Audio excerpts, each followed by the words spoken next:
সকলকে অনেক অনেক ধন্যবাদ। আজকে আমাদের সঙ্গে আছেন মাননীয় কৌশিক চৌধুরী মহাশয়। তিনি আমাদের বিদ্যালয় শিক্ষা দপ্তরের মাননীয় রাষ্ট্রমন্ত্রী। আমাদের কল্যাণদা আছেন, কল্যাণ চক্রবর্তী মহাশয় আমাদের আইটি ডিপার্টমেন্টের ভারপ্রাপ্ত মন্ত্রী। আমাদের মধ্যে আছেন শ্রী বিনোদ কুমার, তিনি আমার দপ্তরের অতিরিক্ত মুখ্য সচিব, এবং আমাদের অরিন্দম ব্যানার্জি, উনি আমাদের যে সিলেবাস কমিটি আছে সেই সিলেবাস কমিটির সঙ্গে আমাদের লিয়াজও মেনটেন করছেন। পদটা হলো সেক্রেটারি, তাই তো? Member secretary. তো আপনাদের সকলকে আমাদের এই বৈঠকে স্বাগত, সাংবাদিক বৈঠকে। আজকে যে বিষয়টা নিয়ে মূলত আমাদের আলোচনা হলো, একটি সিলেবাস, অর্থাৎ সেটি হলো আমাদের বর্তমান প্রজন্মকে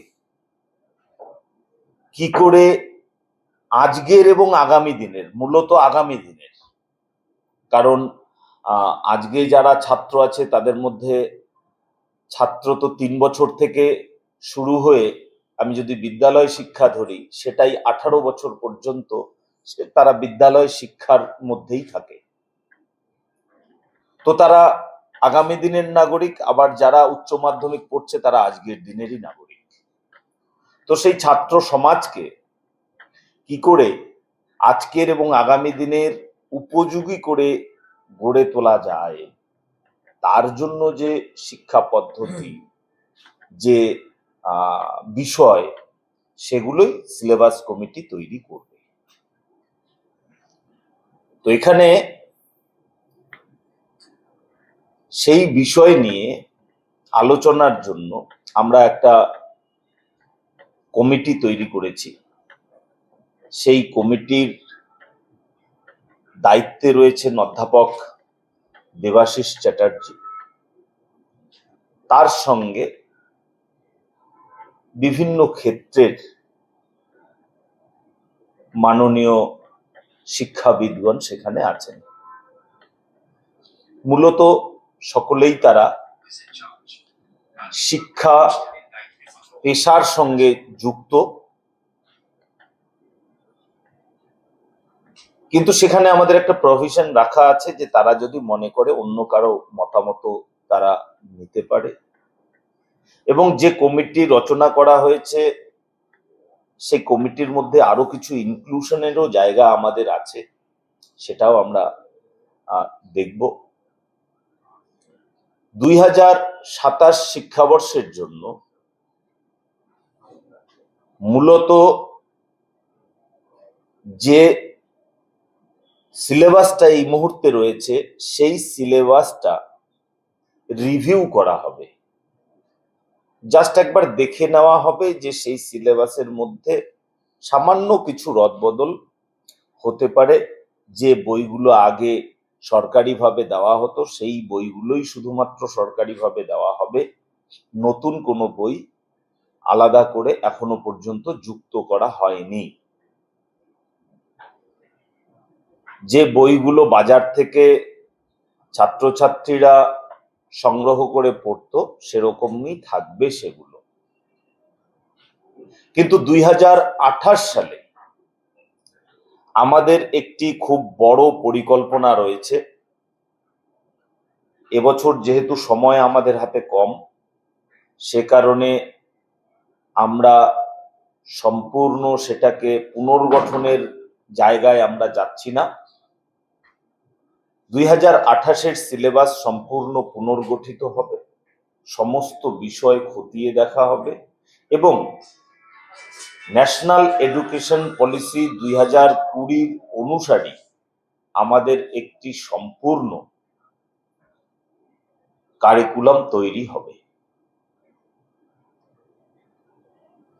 সেখানে নতুন করে কোনো বই ছাত্রদের পুনরায় দেওয়া যায় কিনা বা অন্য কোনো চিন্তা ভাবনা হয় কিনা সেগুলোও কিন্তু সেই সময়ে হবে। আমাদের 2028 সালের জন্য যে কারিকুলাম ফ্রেমওয়ার্ক তৈরি হবে বা যে সিলেবাস তৈরি হবে সেটির ড্রাফট সম্পূর্ণ হওয়ার পরে আমরা সেই ড্রাফট সম্পূর্ণ পাবলিক ডোমেনে দিয়ে দেব এবং সমগ্র সমাজের কাছে, তার মধ্যে অবশ্যই এডুকেশনিস্টরা থাকবে, বিভিন্ন টিচার্স অর্গানাইজেশন থাকবে, বিভিন্ন স্টুডেন্টস অর্গানাইজেশন থাকবে, বিভিন্ন পলিটিক্যাল অর্গানাইজেশন থাকবে।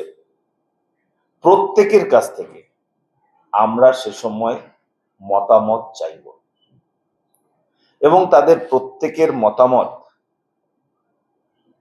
সিলেবাস কমিটি যেমন সেগুলো পর্যালোচনা করবে এবং তারা পর্যালোচনা করার পরে যে ধরনের সুপারিশ করবে সেই সুপারিশগুলো আবার আমাদের যে টিম আছে সেই টিম সেই বিষয়গুলো নিয়ে সবিস্তার আলোচনা করে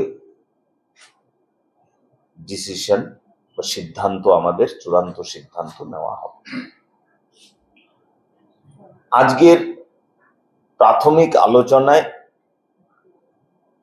আমাদের সিলেবাস কমিটিতে যারা আছেন তারা যেমন উপস্থিত হয়েছেন বা তাদেরকে যেমন ডাকা হয়েছে, তেমনি আমাদের বিভিন্ন বিশ্ববিদ্যালয় বা শিক্ষা প্রতিষ্ঠান সহ শিক্ষানুরাগী যে সমস্ত বিশিষ্ট ব্যক্তিরা রয়েছে তাদেরকেও আজকে আমরা আহ্বান জানিয়েছি। আমাদের বিদ্যালয় শিক্ষা বিভাগের বিভিন্ন আধিকারিকরা সেখানে ছিলেন।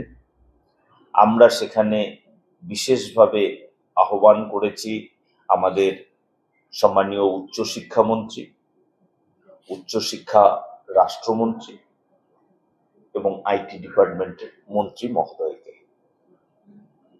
তো এই মোটামুটি আমাদের বলবার বিষয়। আপনাদের যদি কিছু জিজ্ঞাসা থাকে এই বিষয়ে আপনারা জিজ্ঞেস করবেন। প্রশ্ন ছিল আমার একটা প্রশ্ন ছিল, সেটা হচ্ছে পাশ ফেল কি